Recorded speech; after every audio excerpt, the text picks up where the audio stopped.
My name is Thomas, and this happened to me about 4 years ago when I was working the closing shift at a McDonald's in a small town in rural Yorkshire. It was a slow Tuesday in October, and I was covering for a coworker who called in sick. Normally, I worked mornings, so I wasn't used to the eerie quiet that settled in after 10 p.m., when most of the traffic died off and the dining area emptied out.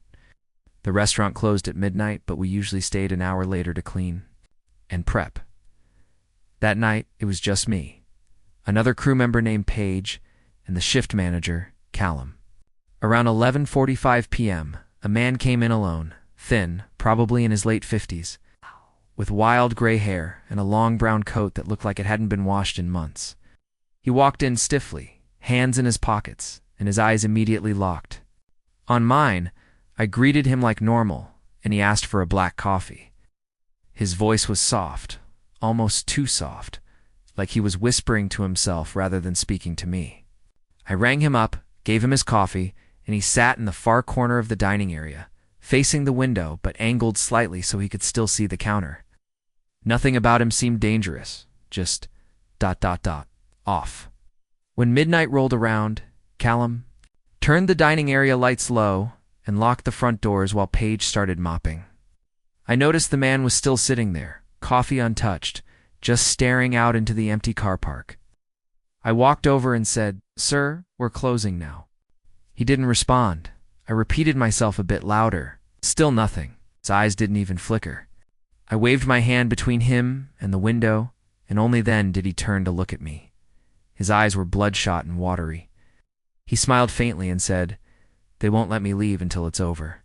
Didn't know what to say to that, so I tried a polite laugh and asked if he needed a cab or anything. He didn't answer. Just went back to staring out the window. "What?" Callum came over and tried to get him up. Even gently tapped the man's shoulder. But the guy suddenly stood, startling. Both of us. He looked at Callum and said, "You should check your back door." Then he walked off toward the toilets. Callum frowned and went to the kitchen while I stood near the register, feeling uneasy. A few minutes later, Callum shouted my name, ran back and found him standing in the corridor by the back door which led to the alley behind the restaurant. "Did you unlock this?" he asked. The door was ajar, open by maybe half a foot. I shook my head. He muttered something and pushed it closed, locking it again. That door always stayed locked unless a delivery came. And we hadn't had one since 4 p.m. Paige came over then and asked if we'd seen the man leave. We hadn't. I checked the toilets, both were empty. We searched the entire store. He was gone. No sign of him inside or out, and the coffee cup was still full, sitting neatly on the table. We even checked the CCTV footage the next morning before the new shift came in. You could see him come in, sit down, and then ... nothing, no footage of him getting up. No footage of him walking away. Just a brief static flicker on the screen around 12:06 a.m. and then he was gone. Callum tried reporting it to head office, but they brushed it off. Said it was probably a recording error or an unnoticed exit. The thing is, I remember his words so clearly, "Check your back door." Ever since then, I've had this recurring dream where I'm standing behind that same counter, everything quiet. I look up to see the man sitting in the exact same seat. He's always looking out the window. And every time he turns slowly and says something different. Once it was, "You locked it too late." Another time he came through the wall. The worst was the last one I had. Maybe a month ago he turned, looked me dead in the eyes, and said, "You're next, Thomas." I haven't worked a night shift since that night. I don't even go inside fast food places after dark anymore. I know it sounds ridiculous, but something about that man, his stillness, the way he disappeared, the back door being open, it stays with me. Like something followed him in and stayed behind. Or maybe he was never really a person at all. Number one I've told believes me. But I still drive past that McDonald's sometimes, late at night. And if I look in the windows, I swear just for a second, I see someone sitting in that far corner, staring out, waiting.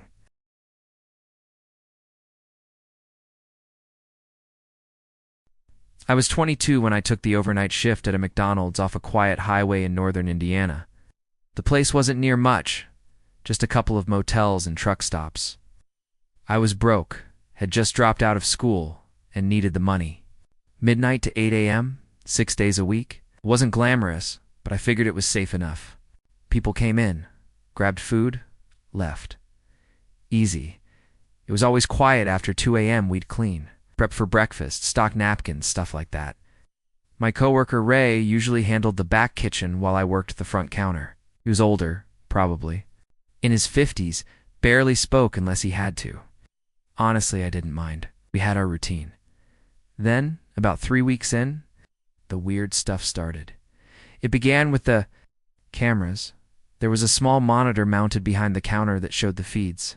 From the parking lot cameras, one night I noticed a figure standing just outside of view at the edge of the screen, right near the dumpster out back. It didn't move, just stood there.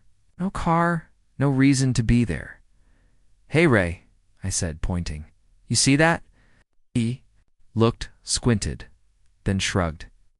Probably a drunk or someone cutting through. That was it. He didn't seem concerned. But the next night, the same figure was there again, same spot. This time, they were a little closer, still mostly out. Of view, their head just barely visible in the upper right corner. No face, just a shape. I went outside, that time armed with a broom. Which in hindsight was ridiculous, but when I got there, nobody was around. I walked past the dumpster, checked the lot, empty, cold wind, dead quiet, felt stupid. But it kept happening. Same time, same place. Always just a bit closer. I asked Ray if he noticed it too, and he muttered something like, "Ignore it. Cameras glitch sometimes." They weren't glitching. A week later, the figure was close enough to be fully on screen, still not moving, just standing there. In the shadows, facing the back door like they were waiting to be let in, I told my manager, showed her the footage.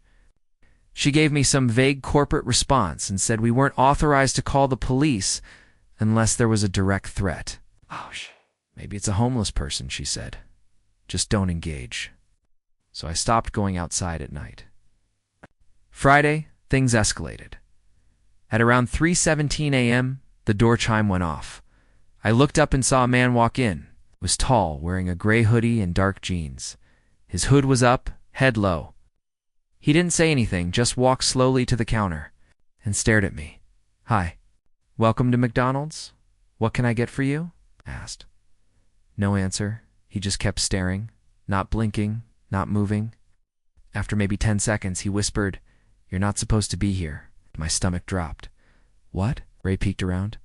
The kitchen wall then quickly ducked back out of sight. The man kept staring.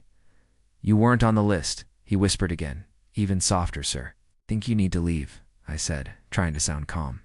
He didn't move. Then without warning, he turned and walked to the lobby corner and sat in the shadows. Just sat there. I called Ray. He came out, saw the guy, and something in his face changed. I'd never seen him scared before. Leaned in close and said, "Don't talk to him. Don't even look. He'll leave when he's ready." "What are you talking about?" I whispered. Ray didn't answer. He just went back to the kitchen. The man sat there for nearly 2 hours. Never ate. Never moved. I kept glancing up, hoping he'd leave, but he stayed frozen, eyes locked on the counter. At exactly 5:07 a.m., he stood, walked back to the door, and stepped outside. I rushed to the monitor. There he was, back at the dumpster, right where he'd started. The moment the sun came up, he was gone. That was my last overnight shift. I quit the next day. Ray didn't seem surprised. He just nodded and said, "Smart."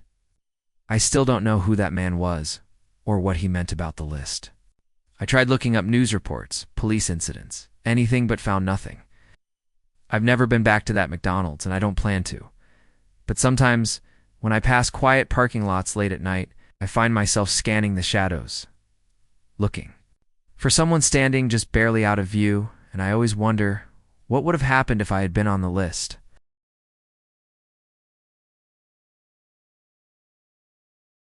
My name is Rachel, and this happened to me when I was 19, during the summer before I started university. I had just gotten a job at the McDonald's near my hometown in Kenta. Pretty quiet place, just off the dual carriageway. Most of the people who came in were locals or families on the road. The job was boring, but easy enough.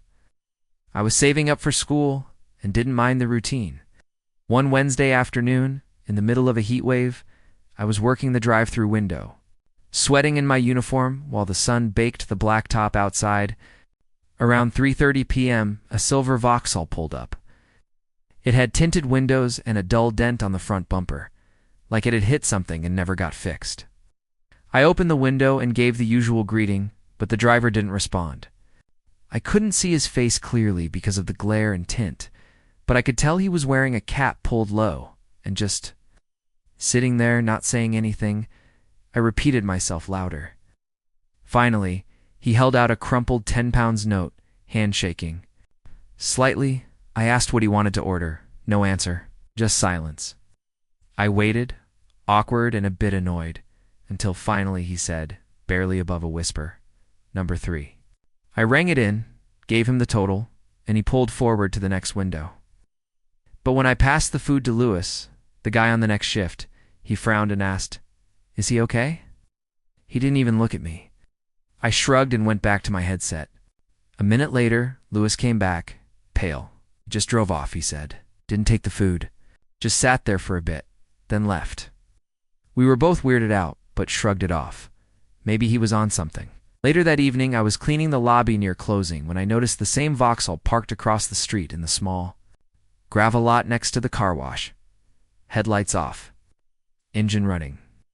I tried to tell myself it was just someone waiting for a mate, but every time I glanced up it was still there, motionless. I told my manager, Jenna, and she walked outside too. "Take a look." She stood out there for a while, hands on her hips, then came back in and said the car was empty. I said I'd seen the engine running. She shrugged and said, "It's probably stolen or dumped."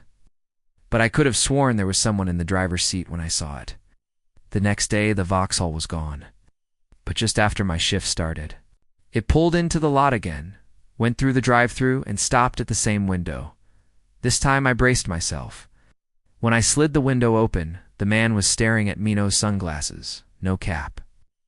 Just two cold, pale blue eyes. He had a scar across his cheek, thin lips, and something about him felt deeply wrong, like he was watching me from behind glass, detached. "You work here every day?" he asked.